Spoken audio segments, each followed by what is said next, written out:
Hoy es lunes 5 de enero del 2026. Soy Juan Lozano. Esta es la FM. Bienvenidos. Estas son las 6 de las 6. La primera, desafortunadamente, ha entrado Colombia en el radar de estas operaciones que se han adelantado en Venezuela contra Nicolás Maduro, que concluyeron con su extracción desde Venezuela, que lo llevaron hasta un tribunal en los Estados Unidos. Y digo deplorablemente, porque lo último que quisiéramos los colombianos es que nuestro país entre en ese radar asociado con el narcotráfico y la corrupción de armas que ha rodeado a Nicolás Maduro. Lo último que quisiéramos en Colombia es que el radar de Estados Unidos sobre el narcotráfico en este momento tan delicado pase por coordenadas colombianas. Y lo digo porque fue el propio presidente de los Estados Unidos, Donald Trump, quien, respondiendo una pregunta, dijo que, comillas, le sonaba bien una operación en Colombia, un país, según él, gobernado por un hombre enfermo que vende cocaína a Estados Unidos. Vamos a analizar en detalle los alcances, las implicaciones y el significado de estas declaraciones. Pero es inevitable deplorar que Colombia esté en este momento teniendo que analizar unas declaraciones de este calibre. La segunda,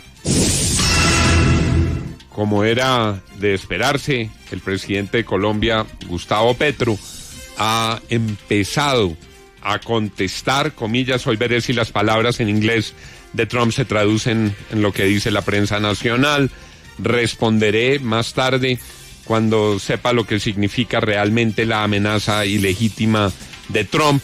En otro trino llamó asesino a Donald Trump y puso en el foco el nombre de una cartagenera, Joana Rodríguez Sierra, de 45 años, una cartagenera que habría muerto durante el bombardeo en Caracas. Arrancan las respuestas del presidente Gustavo Petro.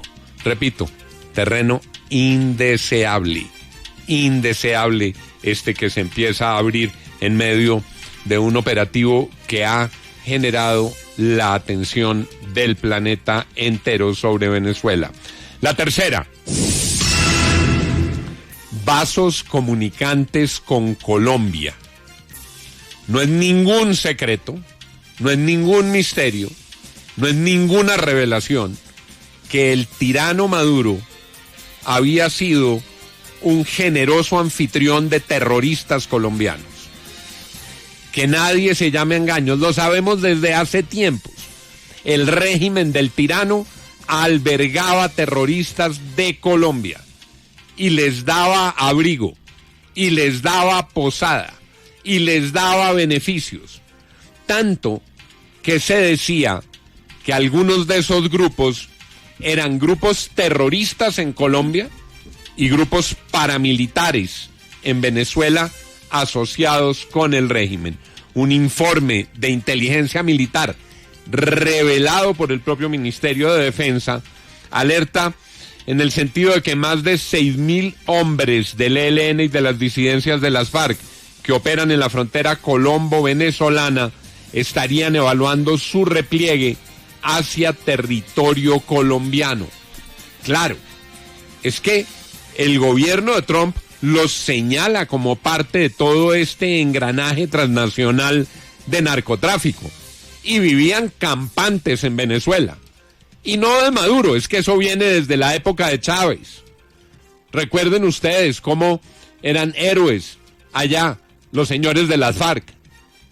y cómo han estado durante tiempos comandantes del ELN y cómo muchas veces escuchamos a los militares colombianos expresar su frustración porque los perseguían después de actos terroristas y cruzaban la frontera y quedaban en su casa.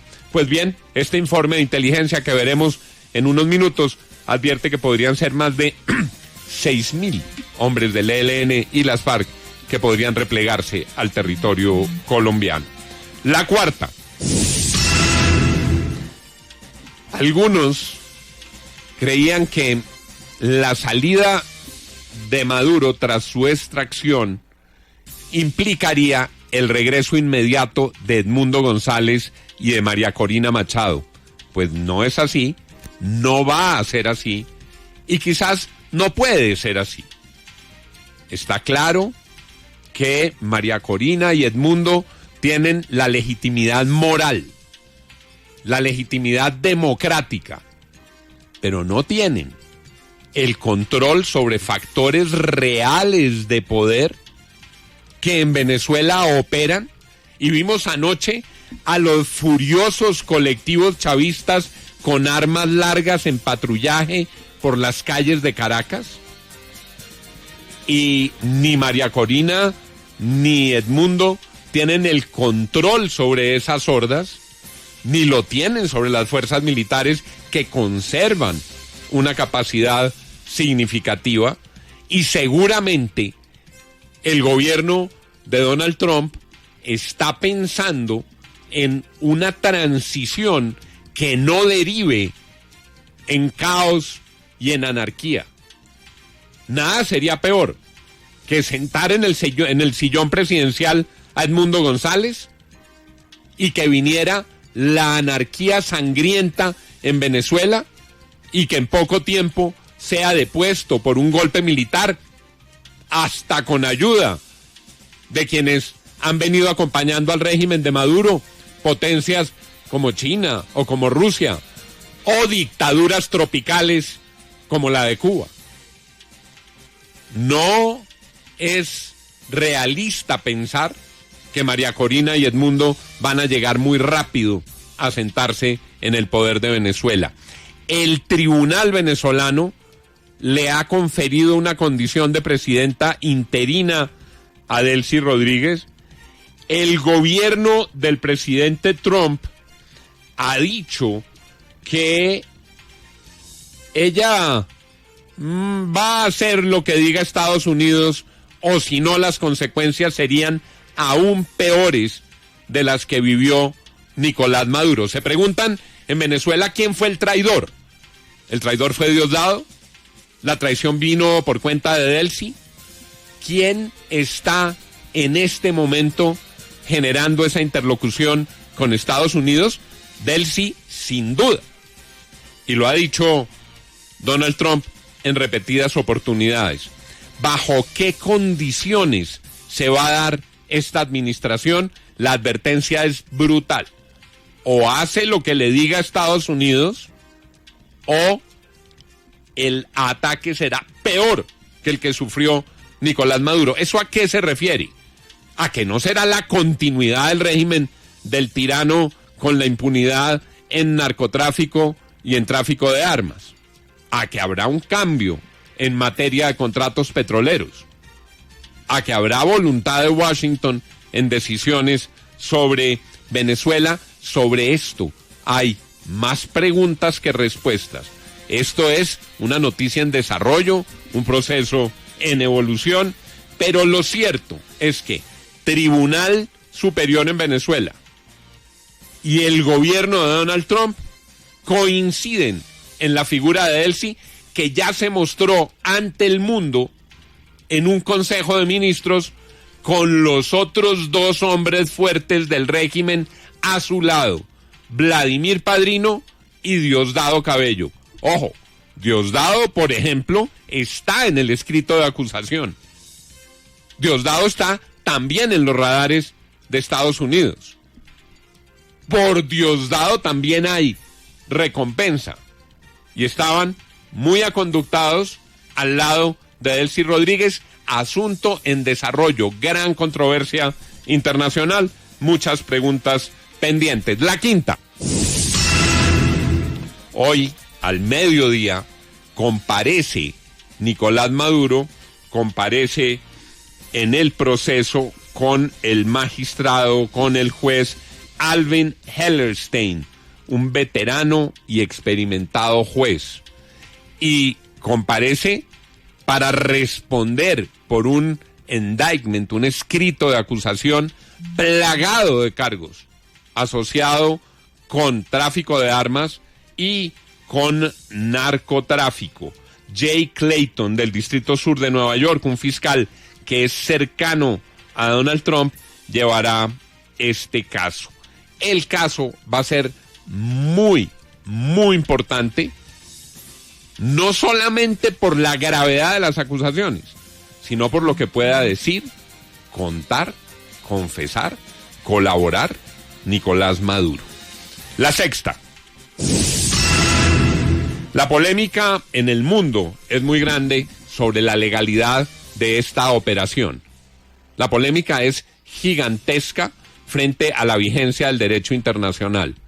No deja de sorprender la hipocresía de personas muy importantes en Colombia, hipocresía, sí señores, hipocresía con mayúscula, que se quedaron calladitos cuando Maduro se robó las elecciones, que no dijeron nada cuando usurpó las elecciones, y ahora se les llena la boca para hablar de la ilegalidad de la acción que adelantó Donald Trump. Hipócritas, hipócritas. Les parecía que lo de Maduro merecía silencio. Ahora, el debate internacional es válido, el debate internacional tiene aristas que son delicadas y las analizaremos en este contexto, pero la pregunta de fondo es, ¿cuál fue el burócrata de Naciones Unidas? ¿Cuál fue el burócrata del mundo que se atrevió a tomar acción para liberar al pueblo venezolano del yugo del tirano y del yugo del dictador?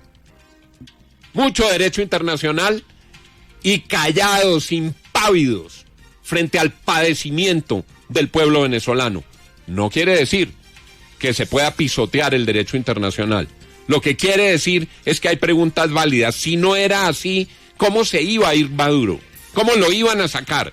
¿Cómo iban a liberar al pueblo venezolano? Todo este debate es muy sensible, está candente, y hoy Colombia, que está estrenando asiento en el Consejo de Seguridad de Naciones Unidas, ha convocado con otros países una sesión de este Consejo de Naciones Unidas.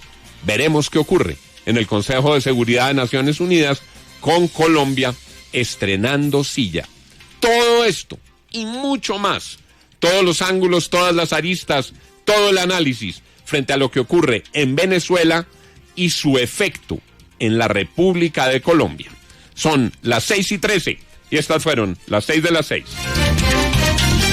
Las noticias, opiniones y perspectivas en la FM.